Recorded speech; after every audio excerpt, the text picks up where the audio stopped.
Something that has become very apparent over time is that the Star Wars universe is small. Maybe it's large in theoretical scope, but the series so far has only focused on a few key times and characters. I mean, think about it. You have the original trilogy about Darth Vader, the prequel trilogy about Darth Vader, the sequel trilogy about Darth Vader's grandson, the prequel show with Darth Vader, spin-offs with Darth Vader, characters from the prequel show mixing in with characters from the original trilogy to all revolve around a universe with Darth Vader. I can keep going, but I think my point is fairly clear, and while you definitely want to build a universe around a certain set of characters, focusing on something new can pay off tremendously for a franchise, especially one whose critical reception has been waning a bit. That is one of the biggest reasons why Andor is so successful, and The Acolyte is so disappointing. Based off the premise of both shows, they both understood that what was done before wasn't going to work again, and that they needed to change things up. So when the director and the lead designer of Star Wars Outlaws said this, when we started talking about what really excited us about Star Wars, what really ignited our passions, we started thinking about what characters, who do you want to be? Who do you want to be? Yeah. And without a doubt, when I was a kid, Han Solo. There's also this whole thing of just getting to live in Star Wars, and like if you're off saving the galaxy and like fighting the pinnacle fights, you're not really living in it. But if you're just a guy in a cantina or a girl in the cantina, in our case, like you're chilling, you're feeling the mood, you're networking, you're doing all of these things. So that fantasy is strong, right? Like just to get to be in that world without this high pressure defeat the ultimate bad guy.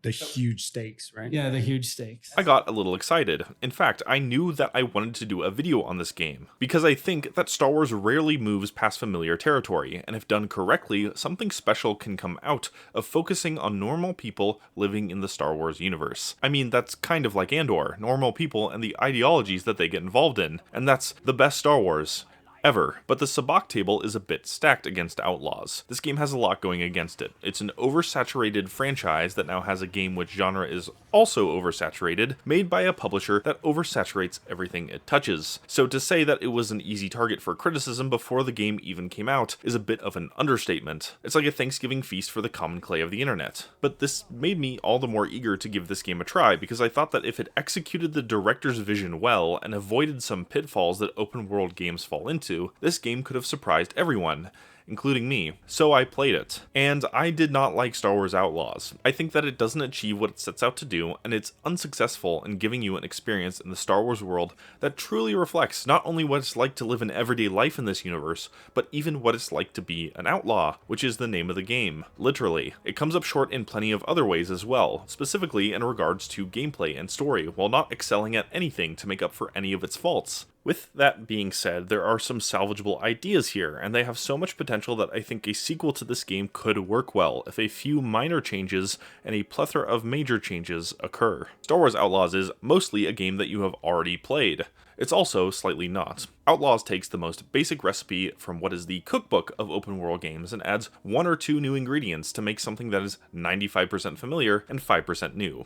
If you're wondering if that 5% is enough, it's not, because that 5% is undercooked. But even past that, the 95% is underwhelming, and while it doesn't have to reinvent the wheel here, Outlaw's wheel is a bit squeaky and bent out of shape. Let's slow down though, because we are getting a bit ahead of ourselves, and the script seems to be crashing into talking points more frequently than I crashed my speeder into small rocks, which is saying a lot. Taking a step back, I'm going to try to talk about everything in this game, starting with big gameplay concepts, which include overarching systems like reputation, contracts, and the open world, along with actual gameplay mechanics like stealth, combat, and sabacc. Finally, we'll be moving on to the story, Kay's journey to clear her name, and the tales of a daring heist with ND5. Side note, here's your spoiler warning now for the entire game. Go play it if you're interested, even slightly, because the worst thing you could possibly do is see this title, say, "Yep, I knew it," and then stop watching and say the game sucks. After all, there may be some things that surprise you, because there are a few things that certainly surprised me. Let's look at how, despite some positives,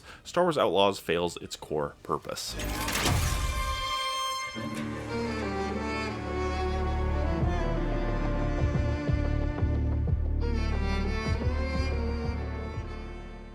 The first way that this game falls a bit short of its own goals is in the overarching gameplay loop. For the most part, Outlaws is your generic open world video game. There are outposts scattered all over the place, there's randomly generated quests that allow you to keep playing to your heart's content and grind out all the rewards you want, there's main story quests, side quests that involve upgrading your character, and a card game all set in the backdrop of a world where you can find little question marks that lead to a treasure or two that contains a cool skin or a doodad for your speeder. You'll shoot enemies, use stealth takedowns, throw grenades, and hack various terminals. You'll also experience a story about a person growing close to a companion over the course of an adventure and finding out what really matters to them.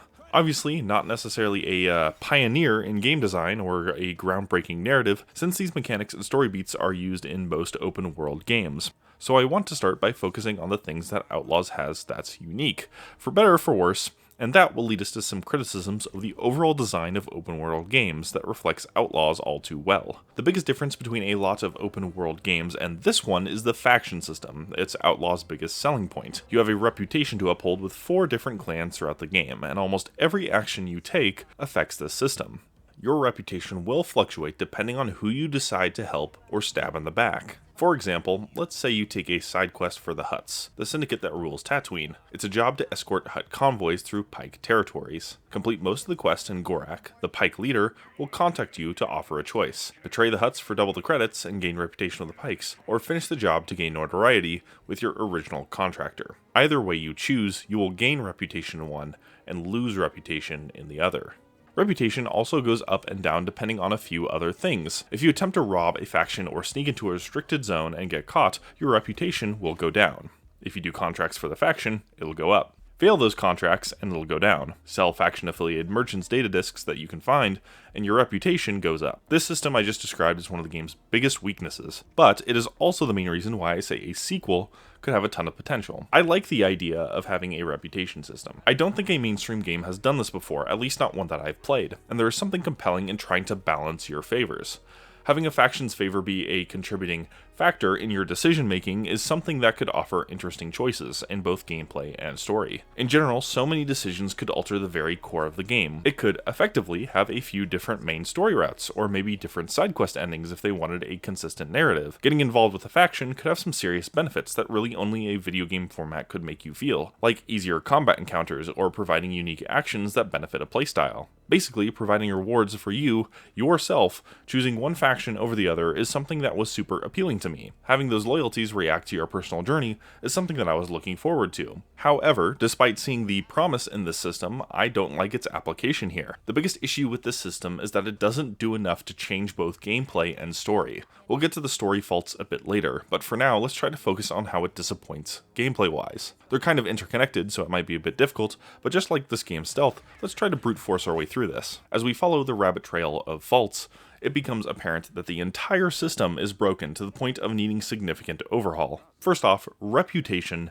has a reward problem. There are 3 big rewards to high reputation and 3 big consequences to low reputation. If you have high reputation, you can access exclusive areas with that faction. Low reputation means you'll have to stealth those certain areas, and if you get caught, you'll get thrown out. High reputation also means exclusive, randomly generated contracts and better deals from merchants, while low reputation means no contracts and bad deals. Lastly, high reputation means your exclusive buffs for your maxed out rewards are enabled, while the lowest of reputation will make the faction shoot on sight if you encounter them in the open world. This sounds like a lot, but in the broader context of this game, it's not. I'm not sure exactly what I was expecting here, but a little more than this. To summarize a faction's benefits, it's about making things easier or harder, not actually unlocking things to do. I think there's a huge difference between these two principles. If factions fundamentally changed how I played the game, a lot of the issues with the faction system would evaporate. In my playthrough, I chose Crimson Dawn over the Pikes consistently. For Crimson Dawn, it was easier to do their quests and easier to do stealth. For the Pikes, I had to sneak into their territory to get what I wanted from them, and I couldn't get the best deals from their merchants.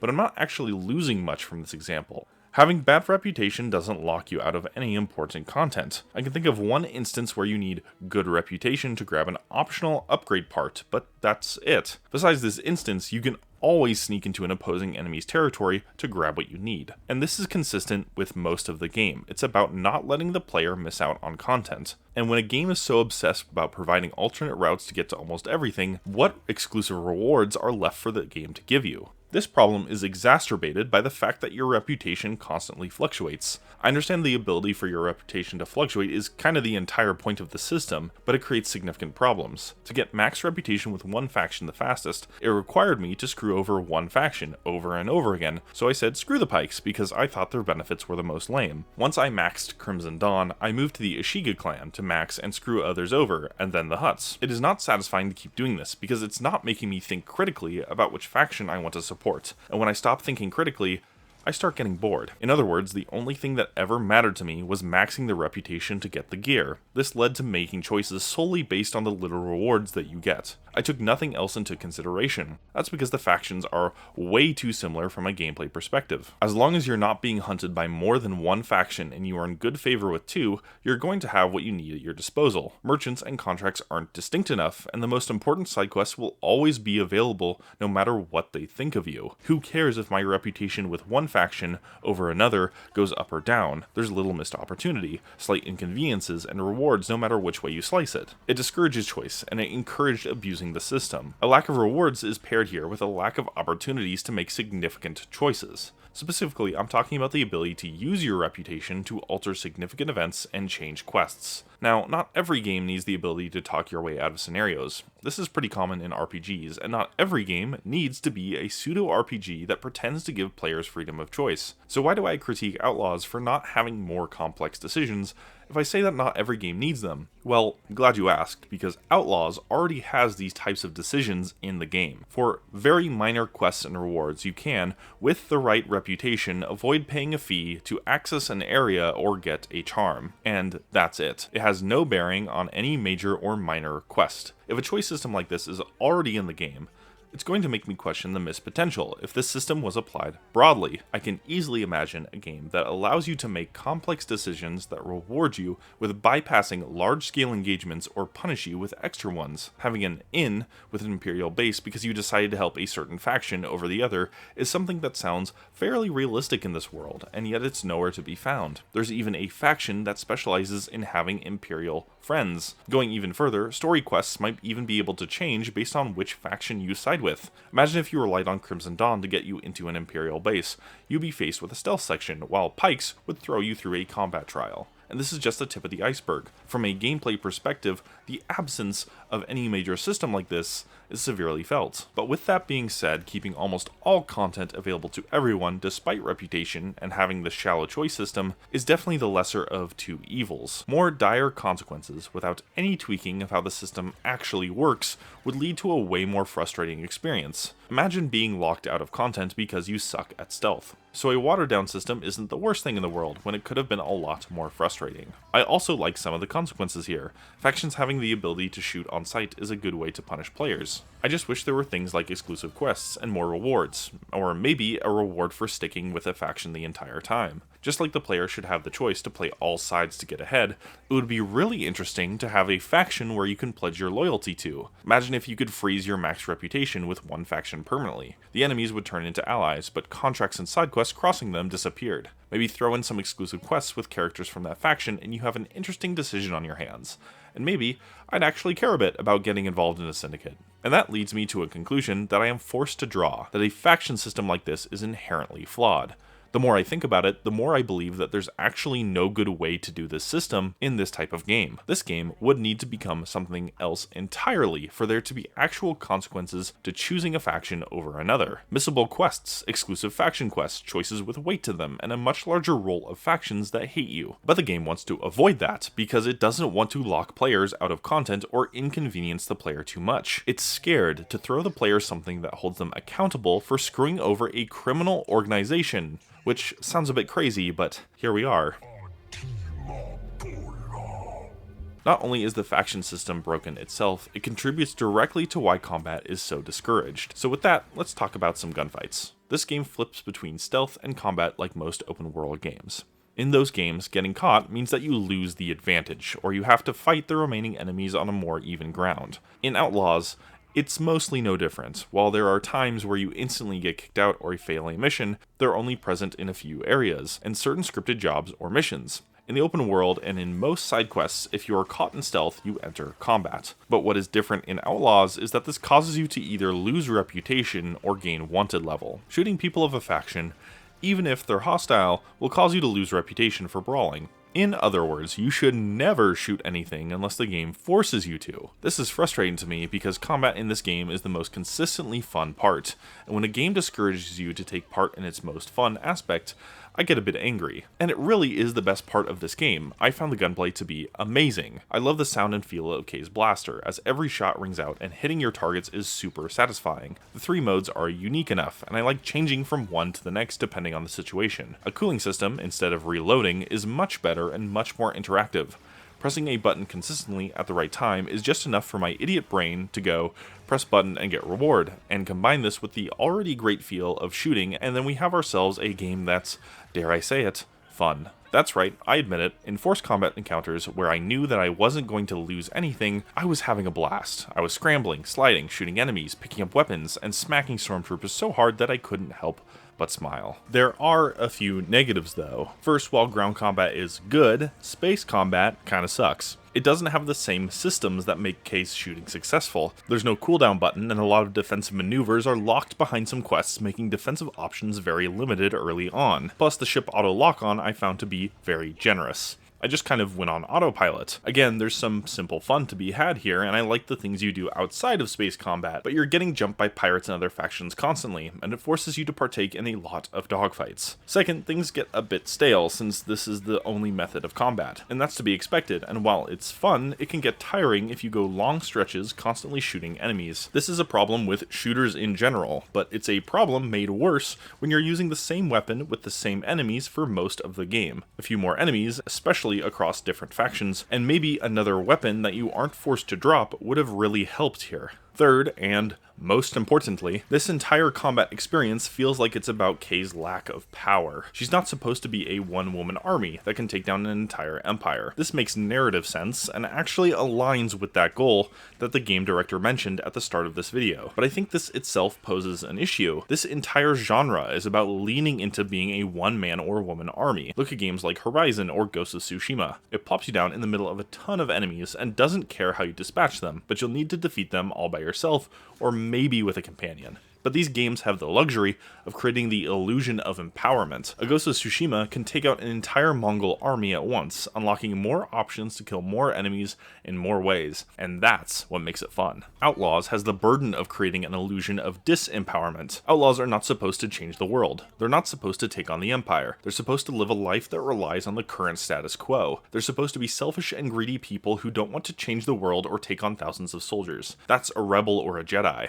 Star Wars Outlaws tries to hold to this principle, but this creates a contradiction of story and gameplay. Every game like this should make you feel powerful, but this game doesn't because Kay, who's an outlaw, isn't supposed to make a dent into any faction or government's rule. The game makes this fairly clear, like when you want to destroy an entire Imperial base, but the game keeps spawning enemies endlessly because the Empire has to be able to crush one tiny outlaw. It's frustrating. You know what else is frustrating? Not being able to pick up weapons and keep them. The game will force you to drop them while doing certain actions, limiting their use and flexibility. These weapons are all really fun to use, and they open up combat a bit and keep things from getting even staler. While I understand they kill everything they touch, the limited ammo is more than enough of a limitation on their use. Combine this with the one type of offensive grenade and the one type of defensive grenade, and you feel like Kay lacks options and kill power. As a result, the game is less fun. Outlaws feeds into this illusion of disempowerment in one other way, by strongly encouraging you to use stealth. And the game encourages this so much that ideally, with the exception of a few forced combat scenarios in the main quests, I think this entire game is meant to be played with Kay being undetected.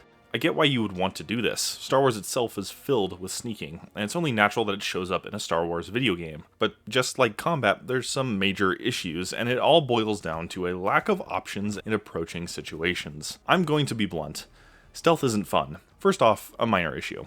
Stealth can be frustrating to perform. This is because the number one way to interact with your environment is by using Nyx. Nyx is bound to L1 or left bumper, and you're going to be pressing this button over and over again in order to manipulate the people around you and activate various traps, which isn't too big of an issue if it wasn't for Nyx taking what feels like light years to actually go about doing an action. If these two issues were isolated, then stealth would be a bit more fun, but combine these two things together and you're constantly doing two actions, pressing the same button over and over again to activate Nyx, and waiting. When attempting to execute stealth, it should be fast and responsive. While it may take a while to actually stealth kill an enemy, when you press the button to do it, it should instantly take that into account. This principle of immediate action applies to K, but not Nyx, and it really should have applied to both. Nyx will take a bit of time to walk over to the subject of your command. It creates a bit of an imbalance when ideally there are two units that should move as one. Second, and a much bigger deal, is that K's options are very limited for executing stealth. Let's take a look and see exactly what options K has here. Her main option is getting in close and meleeing enemies to instantly kill them. Outside of this, she can distract enemies with Nyx, blow up barrels with Nyx, a smoke bomb that never worked for me, and a one-use stun shot that replenishes over time. If she wants to draw attention, she can throw a grenade and initiate combat, but that's an awful idea because going back into stealth is extremely difficult and you'll lose reputation for it anyways, so let's not even count it. So that's maybe a total of 4 options, with 2 that you'll realistically be doing more often than others, repositioning using Nyx and takedown. Now let's take a look at The Last of Us Part 2, and look at how many tools Ellie has. Like Kay, she can distract opponents instantly with a bottle or brick. She also has a projectile that covers an area if she wants to exit stealth, and a smoke bomb that actually works. Ellie also has a ranged attack, but it's not on a timer. This instead is a resource that you can pull from. She also has a second ranged attack that's even more limited, but a lot easier to use. Finally, she can lay mines down in enemies' paths. However, the biggest difference here is movement and level design. Ellie always has a route she can run, and if you're smart, you can outmaneuver enemies. There's crawling, crouching, and swimming through various obstacles and loop-arounds. These things allow Ellie to move into stealth much easier, and it creates a way better game flow. People severely underestimate how much of an impact movement and level designs have on the stealth experience. In The Last of Us, it can be a dance between stealth and combat. Outlaw's best levels mirror this, with smart placements of vents to get around quickly and undetected. These vents also allow you to sneak back into stealth. It's the closest thing that Outlaws comes to touching The Last of Us. You may think that this is an unfair comparison since The Last of Us emphasizes stealth a bit more, with its more linear levels and challenges. But does it? Because Outlaws puts the same pressure to use stealth like The Last of Us does for all the reasons that I explained earlier. It just executes stealth worse. In Outlaws, I had the habit of slowly approaching an enemy, taking them down with melee, and saving my stun shot in case of an emergency. I would use Nyx to move enemies into position, and use Nyx to attack if there's 2 enemies. I take one out quickly, and then finish off the other. Rinse and repeat. It doesn't help that enemies aren't always by barrels, and sometimes those barrels are just smoke barrels, so you can't really do much with them anyways. This leads the player to constantly kill all enemies in one specific way. There's no room for expression, flexibility, or fun. The game has a very basic flowchart. Outlaws puts the pressure on stealth and then doesn't give it the resources necessary to succeed in the way that it needs to. Something I noticed is that this game is infinitely better when there is time and care put into crafting specific scenarios that require you to use stealth. Well, bases suck, but in some story missions, there's some fun scenarios that are more like puzzles than a test of stealth skill. When it's not pretending to be a sandbox game, where it gives you this giant area to play in, and instead gives you a linear path forward through stealth, there are some fun times to be had here. Specifically, I can think of one example towards the end of the game, where you have a bunch of Viper droids you have to sneak past. There's specific routes and timings you need to learn, and I found it very fun to try to pick out where I was supposed to go and when. The downside to this is that enemy placements feel artificial, and if you get caught, you fail the mission instantly. But hey, I take that over a frustratingly shallow stealth experience. Speaking of shallow, the game's upgrade system would be unique if the upgrade parts weren't just given to you on a silver platter the moment you need them. Every single time an upgrade opens up, a mark on your map will appear and let you know where to find it. This is convenient as you'll always know exactly where you should go if you want to get that new blaster part or that new character ability. For those that just want to check boxes, this is nice. No need to explore or worry about if you missed something. You have all the information you need right here. It's convenient. That's good, right? Wrong, because convenience in video games is dangerous. Sometimes it leads to laziness in a player, which leads to them not making interesting decisions, because giving a player an exact location of where they need to go every time they need something just encourages them to never explore outside of these markers. The upgrade parts are the most valuable treasures, since they're the ones that affect gameplay the most. So then, why would I ever explore? What's left that's substantial for me to search for? If I'm conditioned to think that my most valuable rewards will become markers on my map, then I'm going to start waiting for those markers to show up and stop exploring everything around me. However, I understand why people might like this. A lack of convenience is frustrating. Searching a wide open area for a needle in a haystack with no indication is worse than giving us the near exact location of the upgrade. I think there's a balance the game can strike, and a good example of something close to this balance is already present in one set of quests, Jet Cordo's Legacy. This is a questline that involves Kay finding vaults around the world that legendary outlaw Jeff Cordo hid. Your only clue to finding these vaults are images of the map and an arrow pointing to the correct location of the vault. I really liked these, and they were a step in the right direction for how the game should go about giving you places to explore. A lot of games are guilty of this. They give you a bunch of quest markers and then are shocked that you don't ever explore places that they don't point to. But in Outlaws, using the environment to find hidden treasure is almost as rewarding as the rewards themselves. Funnily enough, I wish there were more vaults, since finding these was fun. This game also has a system where a small blinking light sometimes appears and following the beeps will lead you into a hidden smuggler's cache that has a treasure. I like this system, but I rarely came across these, and all the loot I got from them wasn't memorable. There's also question marks that pop up on your compass if you get close enough to them, and you can find hidden treasures here. I also like this system, but I never found any that were worth my time or effort. What I'm trying to say here is that Outlaws has all the pieces so that exploration is something that is prominent and well done, but it just doesn't execute. I understand the want to give players upgrades and key parts instantly and frequently, but making them actually explore for them would have been a good thing, and easy considering how many good exploration systems this game actually has present already. So let's take a roll call for our biggest problems. Why would I ever engage in the faction system if the choices and its outcomes are so incredibly half-baked? Consequences on both ends kind of suck, and the same content is available no matter what you choose. Why would I ever engage in combat if shooting a bunch of enemies, even in the bases, only impacts you negatively? Even the areas that theoretically should be free for gunning people down just increase your wanted levels. There's very little point in shooting almost anything. Why would I stealth if it's such a two-dimensional experience? There is a severe lack of options for K, and the stealth is at its best when it's super scripted. And finally, why would I ever engage in the open world? Because the most important upgrades pop up on my map the instant I need them. This leads me to just waiting till I need a part, going and getting it, and then taking off as soon as I'm finished getting that part. There's no cool, ooh, look what I found that I can now use, or whoa, what is this, or even, I can't believe I finally found it, if you know what you are expecting to get every single time you open a chest.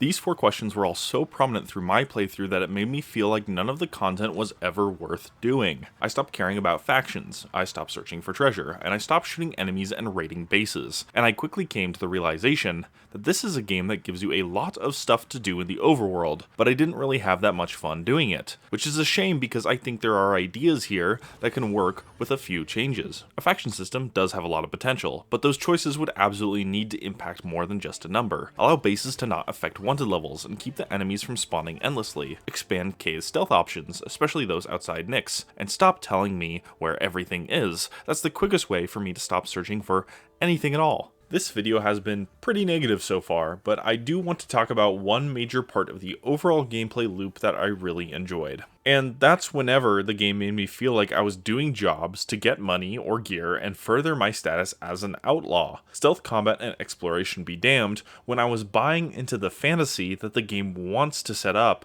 I was happy.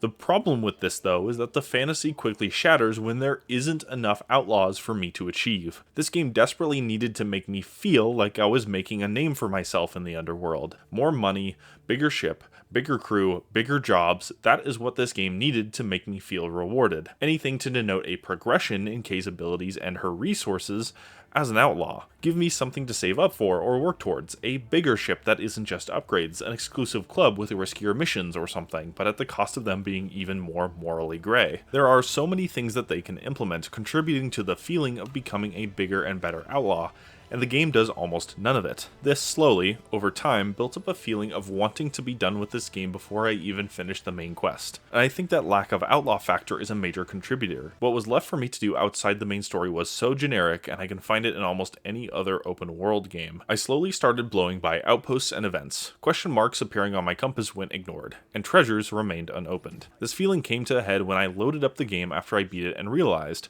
there wasn't a single thing that I wanted to do anymore. I finished the main story, I've done all the faction quests, I played as many high rollers as I could. I even found all transmissions and all of Jet Cordo's stashes. I was at a point where it was time to move on, which is a big shame, because it felt like I left so much on the table. Now, I understand that not everybody has to want to do everything in order for a game to be successful. Some content can be left on the table, and as long as you enjoyed your time, that's fine. The game accomplished its goal.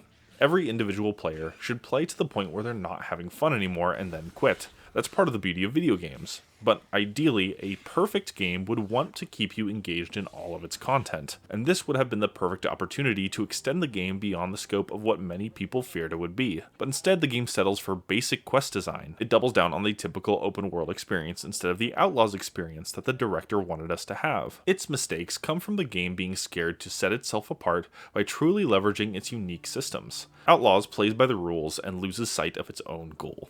Okay, a quick burst of positivity before we end this section. Sabacc is awesome. I think this is a great card game, and while it isn't the most deep in comparison to something like Gwent or Queen's Blood, I still had a lot of fun with it. It feels inherently gambly, more so than the other two I mentioned, and it's all the better for it, as that feeling is what makes it special. There's still some strategy though, and I found it incredibly fun to learn and to play. I also think the game does a great job with rewarding good play here, as you'll always win credits, and there's plenty of tiles to win and even find in the overworld, which is really the only incentive that I actually have to play this game further. It is a fantastic and fun card game, and is easily one of the best parts of this game. I hope to see it again with even more of a role if Outlaws ever gets a sequel. If I had to summarize my feelings on Outlaws gameplay, the word I would use is underwhelming. Its unique aspects either fall a bit short, or they aren't emphasized enough, and fail to capture the original goal of the interview in the beginning of this video. If the director wanted us to experience a game where I genuinely live every day in the Star Wars universe, my hope would have been in ways that made it more fun. Stealth and combat being limited because you want Kay to feel like a common resident of this universe isn't what you should lean into. Instead, lean into the outlaw factor and more interesting faction choices. That would have made the game meet the original vision, and then maybe Outlaws could have been special. You didn't keep your eyes on the score, kiddo.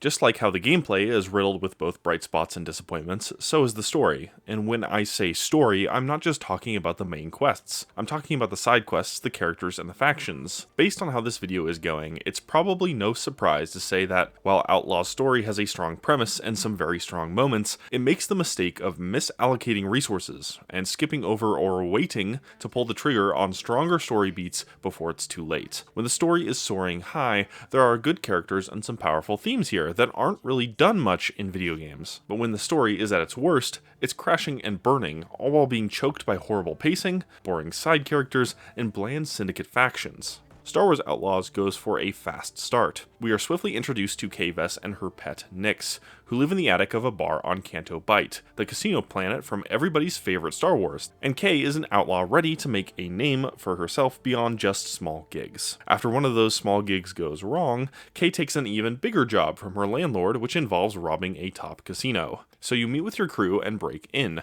making your way to the vault. Shocker, the heist goes wrong at the end. Turns out rebels hired you, and you broke a prisoner from a vault, with money nowhere to be found. Kay freaks out, and through some miscommunication, Kay ends up knocked out cold on the floor of a vault, basically left for dead.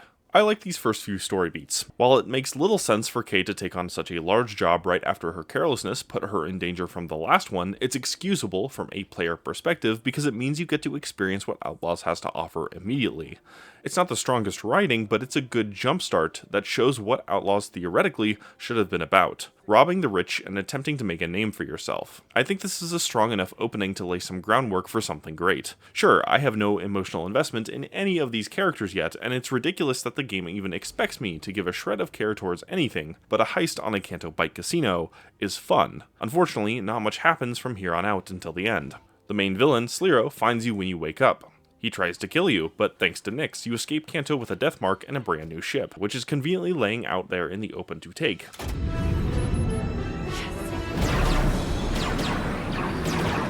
Zarek Besh, the syndicate that you robbed, is after your head, and Sliro will be sending his minions and hired bounty hunters after you.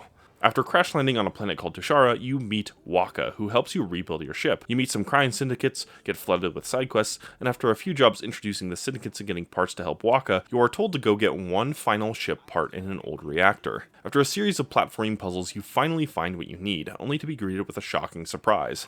Don't be mad, Kay. I mean, I knew what she needed. I know what she's been through. I'm the one who fixed her. You're gonna kill me for a No. ship? For the Trailblazer. Waka tries to betray you to take your ship. Good thing he is then ironically shot in the back by a bounty hunter named Vale, working for Sliro. Kay then flees, but she doesn't get very far. Good thing a mysterious droid shows up to save the day. It turns out this droid is ND5, who works for Jalen Vrax, a man who is trying to pull together a heist to rob the same casino that you just hit. Reluctant to join, Kay only accepts because of the death mark on her head. Robbing that casino will give her enough riches to disappear. It's now up to you to recruit the rest of the crew members. ND5 is left behind with you to make sure that you follow orders. Basically, he's a babysitter. We have a strong start here. There's a clear motivation, a clear enemy, and a clear path forward, with potential in our two key leads and a somewhat mysterious villain. But this now leads us to the worst part of this game's main story, which is how boring the middle section of this game actually is. This story is structured so awfully that most of the runtime is on the most uninteresting part of this game. It focuses way too much on gathering a crew, and it makes the mistake of allowing the player to complete it in any order they want. From now on, you can tackle 3 sections of the story in any order that you like. You'll need to go to Akiva to grab Gadik, Kamiji to grab Ankh, and Tatooine to grab Haas. I generally don't like when games allow you this kind of freedom on such a large scale. Some choice in your next step is good, but in most cases the more freedom that you have, the less linear your story structure will become. Outlaws very much aims to feel like a movie, so it kind of confuses me why they would allow this much freedom to hamper the overall pacing of the story. Not much happens in the middle parts that are relevant to the end either. It's literally just introducing the characters and then doing tasks for them in order to join your crew. The one exception and most interesting storyline is the Tatooine one. There's a slight twist when Haas tries to throw you under the bus and gets killed doing so, leaving you down a man in the heist. It's these kinds of twists and turns that were needed in the other 2 planets. Akiva is mostly an anti-Empire side quest, and Kamiji is a bit bland and focuses more on faction politics than Kay's growth and development. The fact that I have described 2/3 of the game in a paragraph or 2 speaks volumes to the massive pacing issues that this game has. As a result, the game lacks consistent character development across the board. Take for example, Vale. She's prominent in the beginning of the game and at the end, but is only in the Tatooine storyline. This creates a character that sounds good on paper, but struggles to shine when she doesn't get enough screen time. This is especially true for her since she moves the plot pretty directly towards the end, so I feel a bit confused when she starts making decisions that would require the story to dive deep into this type of character. If she was on all 3 planets with a consistent storyline, it would have helped her character a lot. In general, this inconsistency is present in a lot of the game's characters, even the best ones. For example, a main focus is on Kay and ND5 and their budding partnership. However, ND5 never joins us on almost any of our adventures. There are some conversations where they try to discuss each other's past and that are interesting, but nothing ever convinced me that there was a growing fondness between them. The best games with these types of stories often spend so much time on them, because that's what is required to fully buy into this dynamic. In contrast to Outlaws, there are very little activities that our pair actually does together. The dialogue that shows they are bonding is really good, but there's just not enough of it. Just like with Vale, I find that the decisions that Kay makes later in the story a bit difficult to justify making sense, especially if you skip some optional side quests. Some of the weaknesses of the ending are a direct cause of this non-linear, hands-off, and honestly boring middle part that lasts way too long. Overall, if the developers were going to commit to this kind of story structure, they could have gotten a bit more creative with the ability to choose the planets in whichever order you want. If you're going to hamper the pacing of your story in the name of player freedom, you might as well get crazy with it. Imagine if you have 3 scenarios on each planet played differently, depending not only on what order you do them, but the faction choices you make. Maybe helping Crimson Dawn on Kamiji strengthens their presence on Tatooine until you do help the Ashiga clan spread to a different planet. Something like a dynamic universe that affects all 3 worlds. If your reputation can go up and down, why can't territories stretch or shrink? Sure, this wouldn't create much narrative cohesion. The stories in this game would constantly be changing. But narrative cohesion is not really there anyways, so you might as well just throw that out the window. It's more important for a story to be engaging in any way possible, and something like this would have captured my attention. Or, if you don't want to get creative or crazy with this, remove the option to go to any planet you want entirely. I honestly think that removing this opens up so much more you could do with this story. It's difficult to see how a lot of game story problems wouldn't be solved here. You can tie in character side stories way easier, because you don't have to worry about a player doing planets out of order. The syndicate choices could be tweaked to affect more of the game other than just a few side gameplay systems, like choices carrying over between planets. And I honestly think that the overall pacing would be better. You can easily kill a lot of story momentum by simply doing a bunch of side quests, and less opportunity to do those side quests might mean a better game. In fact, a lot of these side quests are a bit questionable. Almost all of these side characters are forgettable, with there being a severe lack of interesting story or character arc. The game devotes so little time to them. So much so that there are only a few things that these side characters can be. Their qualities are very surface level, and I found myself not really caring about any of them. I understand that maybe that's not what the game is trying to go for, as most of these are meant to reflect Kay's learning or gaining something, but I think even that falls short. There's no emotion in these stories, no joy or heartbreaking tragedy, just a set of tasks for Kay to go through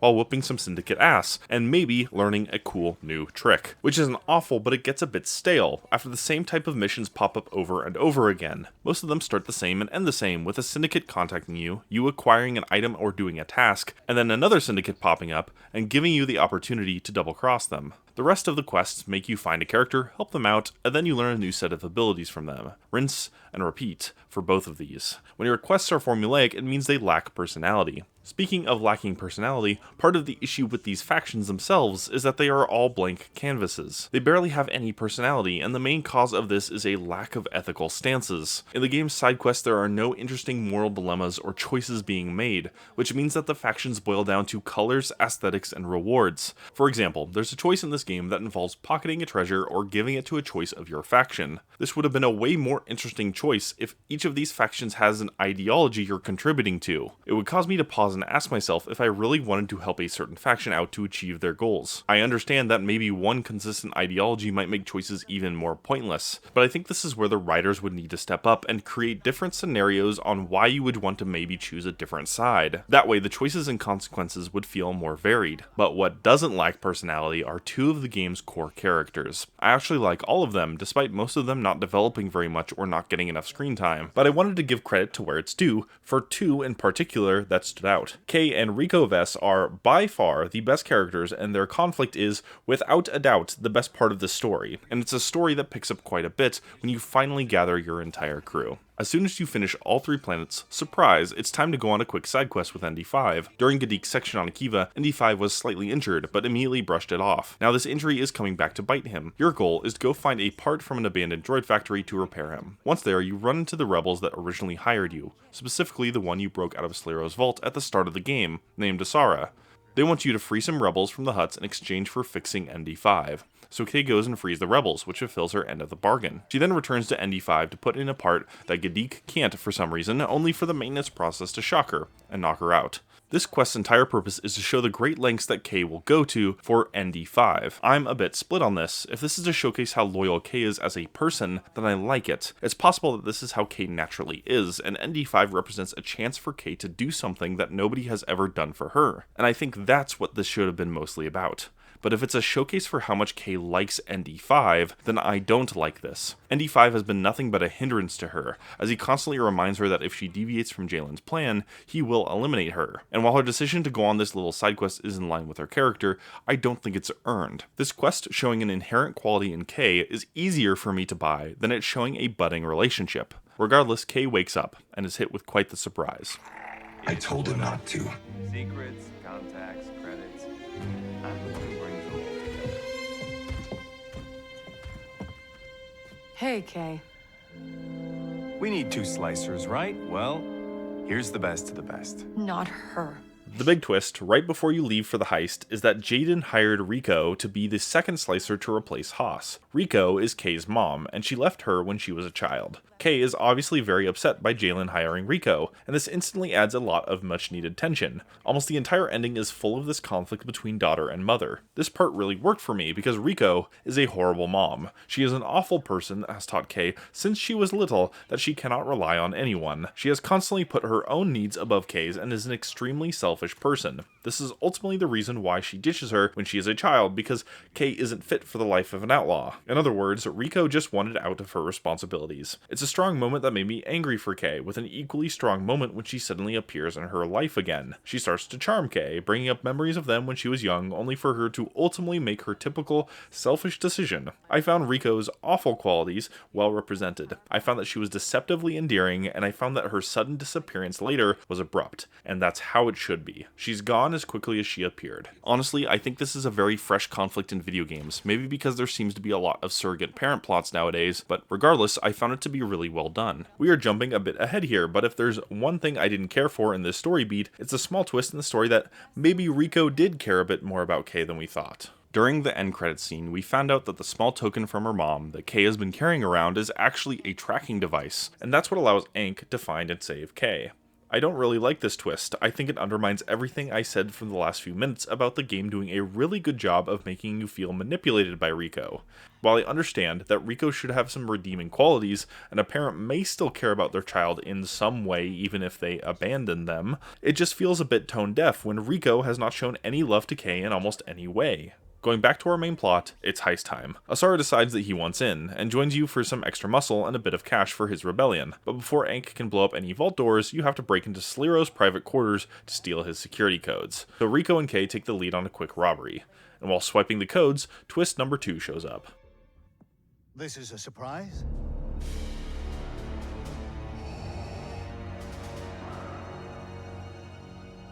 Sliro is an ISB agent working for the Empire, and Zarek Besh, the syndicate he controls, is a front for the Empire infiltrating the underworld for information on rebel activities. And ironically enough to my intro, this game makes the big mistake of having Darth Vader show up. Yes, Darth Vader is cool, and I actually think he's really well done here, but this is a mistake because he represents that higher tier non-pedestrian struggle. He's a supervillain in a supposed story about people, and when you have a boogeyman that has supernatural powers, it's harder for me to believe that Kay Vess is the average outlaw. Most people don't ever run into this guy. He's second in command of the entire Empire. Kay running into him takes Outlaw's story scope and shrinks it back to the small universe that it was so desperately trying to avoid. Vader's appearance and the next few plot points make it hard for me to buy into the fact that the director wanted a game about people living in the Star Wars universe, because things only get more bonkers from here. This is bad. Kay then gets the heck out of there, codes in hand, and regroups for heist prep. Now it's time to break into the vault you already broke into before and steal the real treasure. And this is the perfect opportunity to talk a bit about how it's a bit weird that they use the same heist twice. Look, I like heists, and Outlaws is at its strongest during these sections, but if the heist was a trump card, it's used twice. This isn't the biggest deal in the galaxy, but it is odd, since this outcome is technically the worst of both worlds. Either have the big heist at the end for the first time after prep and team building, or have multiple heists so that the most thrilling part of the story isn't saved for the very end. By having this weird in-between, it lessens the impact of the heist a bit, while not having the benefits of having more than one vault to break into. Regardless of this minor nitpick, I found both heists to contribute to the best parts of this game, and I either wish that there were more, or the end robbery was a bigger deal. After some twists and turns and some quick slicing, they get to the end and it turns out that Sliro was expecting them. They're now cornered in a vault with no way out until Vale stabs Sliro in the back for a cut of the profits. With Vale on their side, they then shoot their way out to make it back to space, where Jalen is meeting them for his cut. But Jalen hasn't been forthcoming about what they were stealing. It turns out what they stole was Imperial data, since Zarek Besh is an Empire syndicate. Jalen wants this data specifically, nothing else, and here comes final twist number 3. Jalen wanted Zarek Besh all along. He wants to take control of the most powerful syndicate in the galaxy. He can do that now, since he has both the Imperial data and information on the rebels, as Jalen has captured Asara. And he's not doing this just for profit. There's a personal flair to this motivation, as it's later revealed that Slero and Jalen are brothers, and Slero sold Jalen and the rest of his family out for better standing within the Empire. Jalen wants revenge for this. Kay tries to stop Jalen, but she's outgunned here. While Rico is less than sympathetic about this, saying this is Kay's fault, ND5 doesn't want to do any of this. Jalen just has complete control over him, mechanically, thanks to a restraining bolt. Think of it like a controller for a droid. ND5 then stuns Kay. Villains are very difficult to do. Oftentimes, the best ones are one of two things. Complex characters that have a sympathetic backstory where their fall to villainy is understandable. Maybe the hero, if put in the same circumstances as they were, would have developed or resorted to these ideologies as well. That, or villains that represent pure, utter evil. Ones without a shred of humanity, and while their backstories may be sympathetic, they take things so incredibly far and are so past redemption that they become something that the hero has to utterly destroy. Jalen is neither of these. He's right in the middle of the road, and the reason for this is the lack of time that we actually spend with him. If he was developed more, I can see him falling into one of these two categories and being a better villain. But instead, we get a villain that feels closer to something in a Disney movie, and this is technically a Disney property, so I guess that kinda checks out. Kay wakes up and is broken out of the sealed room on the Trailblazer by Ankh and Gadik, thanks to Rico's tracking device. Turns out that the Trailblazer is on a Star Destroyer. Ankh and Gadik want to sneak out, take their losses, and run, but Kay wants to free ND5 from Jalen's control. And what better way to encapsulate the outlaw experience by infiltrating a Star Destroyer and to attempt to rescue ND5. You take Gadik with you using the good old fake prisoner bit and go and find ND5. The plan is that by using one of Gadik's tools, Kay can remove Jalen's control over ND5, but only if she gets close enough. Like, really close. So Kay sneaks into a meeting with Jalen and Slero. She witnesses Jalen kill his brother, and shortly after this, Kay tries to kill Jalen and fails. So Kay makes a break for it, and ND5 pursues after her against his will. After a quick game of cat and mouse, Kay uses Gadik's freedom spike to rid ND5 of Jalen's control. Jalen swiftly finds him, tells ND5 to blast her. ND refuses since the freedom spike worked. Jalen shoves Asara, who is his hostage, away from him, attempting to kill ND5 and then dies for it. Okay, I don't understand why Jalen would do this, and I can't ignore details like this any longer. Jalen is beyond stupid, and it really bothers me. Jalen keeps Kay around for no reason, only for her to break out and ruin his plans. Jalen goes straight to the Empire to give all of our heroes a chance to stop him, and finally, Jalen thinks he can outgun ND5 here, a Clone Wars battle droid for no reason, and rather than taking Asara to escape and rule a syndicate in a sequel, he gets himself killed. Really, not a huge loss for the Star Wars universe, but honestly, like a lot of other parts of this game, tons of missed potential. After Jalen's death, you blast your way to the Trailblazer and take off, ready to jump to hyperspace, only to have Kay turn back around because Asara can't get a message out to the rebels that a giant Star Destroyer is on its way. You see, Jalen compromised the rebel base on Akiva, and they don't have enough time to evacuate, so it's up to you to save a whole ton of rebels. So you enter a huge battle against the Empire. With the help of the rebels and the syndicate that you've gotten closest to, the Star Destroyer goes down fairly easily. After the battle, Kay gives the Codex to Vale to start her own blackmailing business, and everyone decides to go their separate ways. Everyone except for two. The game rolls credits on a scene of Kay looking fairly content as she enters her ship with ND5. She smiles as they take off to find new adventures, going anywhere they want and doing whatever they please.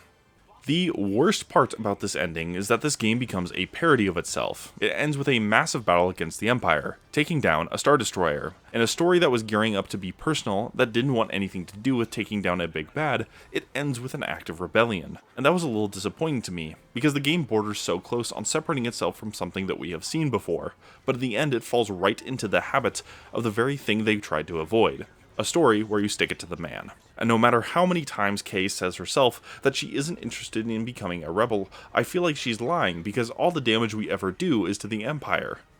And yet, despite all my negativity on the game's direction, I think this ending has some strong parts. With a stronger setup, this ending would have hit a bit harder. And to get a little positive here, I think overall the stronger parts with Rico and Kay and the heist outweigh the negative. Even if ND5 and Kay don't really have the development for their story to be more impactful, I still enjoyed it. In other words, the good in this ending is more subtle, and maybe I just got conditioned to expect nothing from the mid-game, but I still think there's some value here. Yeah, things get a little ridiculous, and it in no way holds the promise that was made by the game's director, but I take ridiculous and a bit bonkers over boring, and it's really easy to fall into a boring ending. Overall, the beginning and the end of this story are surprisingly strong in some ways. I found some of the main characters really well done, and while these aspects are important and shouldn't be overlooked, that is about the extent of my praise for this story. The middle is genuinely a chore, and with the exception of some key moments, the ending could have been a lot better. The entire story's pacing is way off. Just look at the video for proof. I covered 3 planets, roughly 25 hours of game time in a few minutes. Faction quests feel worthless, and the choices I have to make aren't compelling in the least bit. In fact, most of them don't even matter. Characters aren't interesting, and the few that capture even the tiniest bit of interest are just never used again in any meaningful way. The story in Outlaws has its strengths, but those strengths struggle to keep up with its weaknesses. It's unfortunate too, because without so much garbage and what feels like worthless filler, these characters could have had a chance to make themselves shine even brighter, and the game's story could have been much better because of it. After this section, I was originally going to launch into my conclusion, and I'm still going to do that, but I do need to talk about Title Update 1.04. You may have noticed the small footnotes in the corner saying that something was fixed in 1.04. That's because an update was released on November 21st that addresses some key issues. There are 2 specifically that are very relevant to this video, so I thought it best to talk about them. The first one is that Kay can now carry enemy weapons farther and could hold onto them for longer, which was a minor point of criticism in my video. The second was improving the combat experience by increasing headshot damage and adding weak points to help Kay kill enemies faster. Kay's lack of kill power was a major complaint of mine, and this helps remedy that. Both of these are steps in the right direction. Carrying weapons for longer is really nice, and after 1 hour of playing, I could already tell a difference in Kay's power levels. It's nice to know that the game is finally embracing being more powerful, even if it starts deviating from the original vision. Having fun is sometimes more important. I also very briefly started the DLC and watched the trailer for it. I have to admit, the premise is way more interesting than anything that was in the base game. Hustling a high-stakes sabacc tournament sounds amazing, and something that an outlaw would actually do. However, most of my issues were not addressed. Outlaws has still not changed how combat interacts with the open world. While this update does improve Kay's kill power, her versatility in most situations, including stealth, still remains pitiful. And as long as these and many other criticisms remain, my conclusion also remains. Bugs aren't gone either. In fact, I got a major one 5 minutes into the new DLC. The game started playing the ending when I tried to travel to Toshara Space and even launched me into a cutscene. It then plopped me down in Akiva Space, where all the textures in my game basically just exploded. So I guess I'm trying to say this. 1.04 is an improvement and a step in the right direction, but it is one small step and not enough to change my biggest complaints. Until that happens, Outlaws remains a disappointment. Plus, I think it's important to criticize the game for how it launched, not how it is now. Some may say that 1.04 and future updates may make this video irrelevant, but I think it actually makes it more important, since it's a history and critique of how Outlaws originally was, and how it was sold on release. Perhaps down the line though, if enough changes, I'll come back and make a video on his DLC and updated mechanics, but for now, my opinion on Star Wars Outlaws remains unchanged. When writing this, a report came out that Star Wars Outlaws failed to meet sales expectations. This I find to be understandable. After all, the game has a plethora of problems in its moment-to-moment gameplay, its overarching gameplay loop, and its story. Add that to the fact that the game is still getting updates with tons of fixes that should have been implemented day one. Animations were really rough at launch, and the game still has a lot of graphical errors. All of these problems have combined into having Outlaws sell less units than what Ubisoft thought it would have. Some people see this outcome as justice because they view this game as an easy way to cash in on the slam dunk that should be an open world Star Wars game. I, however, don't view it this way. It's possible that this game is a victim of a publisher's bad habits of milking franchises into the ground, as well as poor trailers and poor marketing, but it is definitely a victim of its own mistakes. There are too many flaws in this game for me to even slightly recommend it to anybody in any capacity. When I was writing the script, I typed out the words, quote, "and the most frustrating part of this game is blank," end quote, before swiftly deleting it because I realized that multiple problems can't all be the most frustrating thing. That's very indicative of the experience that I, and many others, got from this game. And yet, there's one final problem that this game has, and it's that Star Wars Outlaws is the natural product of a lot of successful and critically acclaimed games that came before it. What do I mean by that? Well, as I said before, Outlaws is a game that plays by the typical open world rules. It kind of shocks me that I feel like I have to say this, but when you have a game that is 95% familiar, its problems are also 95% familiar. Yet for other games in its genre, these familiar problems are often hidden underneath shinier coats of paint that don't get the negative attention that they deserve. Almost every single problem that I mentioned in this video is also a problem in another popular open world game that got a slight slap on the wrist and at least a 90 out of 100 on Metacritic. Don't believe me? Well, let's run through a few examples, shall we? Outlaws shooting can be bare bones, and while the mechanics are good, you do it over and over again without variety to the point where it becomes boring. Just like in Red Dead Redemption 2, where gunfights and cover mechanics are from at the latest 2013. And the only reason why I don't usually think about this is because I am enjoying the story and Arthur Morgan being one of the best characters in a video game ever. Speaking of stories, Outlaw's story starts off strong, but gets super lost in itself, and ultimately ends up feeling super unsatisfying. The middle is a bloated mess and focuses on the wrong things, just like Horizon Zero Dawn. The most interesting parts of that game's story go out the window, and it focuses on the most boring, impersonal plot points imaginable. Outlaws has tons of random things that I just blow by and ignore because the reward just isn't worth it. Exactly like in The Witcher 3, where all these question marks give me a headache, and almost none of them are that fun to do with minimal return. If it wasn't for the amazing side quests and characters, I would have never picked this game up again. Outlaws has you picking up random components where most of them really just signify playing time and quest completion, and it feels like a pointless system that wastes your time and energy. Ghost of Tsushima, I love you, but you have this problem too. There's so much garbage to pick up that I stopped caring and I'm just mashing R2 everywhere because it never matters what I pick up, just that I do pick it up. In Outlaws, almost everything important shows up on your map, just like in Cyberpunk 2077, where literally everything is an objective marker. It gets boring and breaks your immersion when you have to select a place, go there, and repeat that process over and over again for 40 to 50 hours. It discourages exploration. To this day, I have never explored Night City without any quest markers because there is simply nothing to find. In Outlaws, it is better to just skip over enemies, regardless of faction or empire, because what you gain doesn't outweigh what you potentially lose. Like in Zelda, where it feels like defeating small enemies is a waste of resources since your weapons break so easily. Better hope your Master Sword is ready. Elden Ring's DLC has a similar problem. Runes are mostly insignificant, and all that matters are the Shadow Tree fragments. Why kill a plethora of small enemies that serve little purpose when your main power scaling tool is found in the world around you? Astoundingly, I can keep going, but I hope you get my point because through these comparisons, the truth becomes clear. Star Wars Outlaws is a culmination of various issues that have plagued open world games since before I can remember. It is a Frankenstein's monster of the worst habits in its genre. The reason why I and many others are quick to criticize it is because it doesn't have any outstandingly good qualities that make up for its faults.